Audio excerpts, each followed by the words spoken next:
Good evening. My name is Kisa McElwain Barr, and I am the youth director for the Varick International Christian Youth Council for the Lancaster District Christian Education Department. Hoping all of you are well today. I just wanted to come on for a very short amount of time just to kind of speak on the topic of waiting. And I'm hoping that this word is encouraging to you. To be transparent, I feel like I'm in a season of waiting. So, this echoes with me as well. So when I started to think about waiting, I first thought about the song Waited by, I think his name is Reverend Dreyfus, or maybe Dreyfus Smith. And I think that my mind went to that song because it was a song that I listened to a lot when we were waiting to have Matthew and to get pregnant with him. I listened to that song. And the fact that, when the chorus, when he said, now make it personal, I'm waiting, I'm waiting, I'm waiting, I'm waiting. I do not know when, I do not know how. I know that God's delay is not a denial. Just very personal to me. So anyway, but when I think about that song, and of course it is the story of Job, and the fact that Job was sick for 38 years. But the thing that is so great about Job is, like I said, Job didn't allow himself to turn from God.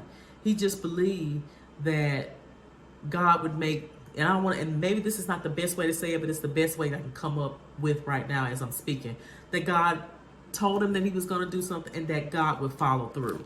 So let me just go back and hit my scripture right quick. It comes from Romans chapter 8 and it's verses 24 and 25. We were given this hope when we were saved. If we already have something, we don't need to hope for it. But if we look forward to something we don't have, we must wait patiently and confidently. And I want to add, along with patience and confidence, courageousness, because I do think that it takes a little bit of it takes some courage to wait. Okay, so I talked about Job, and I wanted to make sure I added that courageous because, like I said, Job and how Job was able to just survive, courageous in his waiting. And I also think another person that is quite courageous, or was quite courageous in their waiting, was Noah. From the time he became a father, and then God spoke to him and told him what was going to happen, that he was going to, destroy the earth, but he needed him to build an ark because he was going to save him and his family and some of the animals. Well, he was like about 600 years old. So, that's a lot of time that has passed from the time that he became a father to the time that he was on the ark. Because you got to think, he's not a young man. Now, I don't know if by the standards of back then, during those times, if they were in better shape. I don't know. But, I know for me, I'm tired. And I just couldn't imagine being 600 years old and having that kind of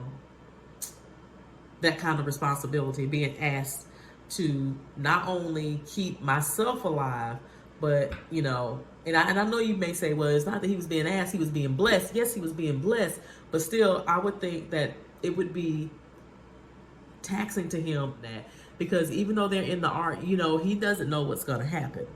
He didn't know what was going to happen when he got in the ark.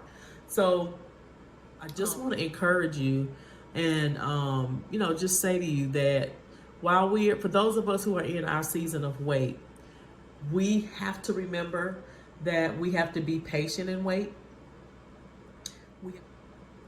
We have to be confident and wait.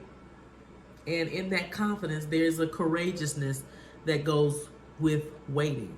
And I say that there's a courageousness with it because most of the time, a lot of the times when we're waiting on something, it may be because there's something not quite right or quite the way we want it to be, and so you're doing the things that you need to do right now, even though it may not really be what you want to do, until you get to what will be your new normal, or until you get to where God is going to bless you to go. I want to thank you for coming on and for watching this evening, or this morning, or in the morning, whichever time of day you actually get a chance to see it.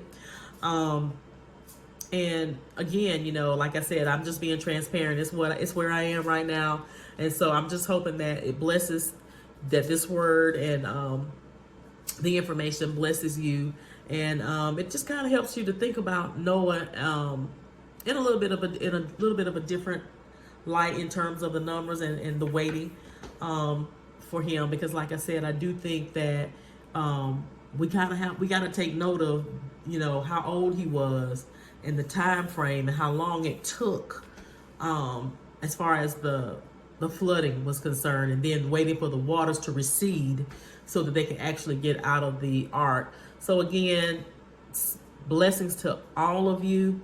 And again, while we're in the season of wait, we will do it with confidence, we will do it with patience, and we will do it with courageousness. Blessings to all of you. Bye-bye.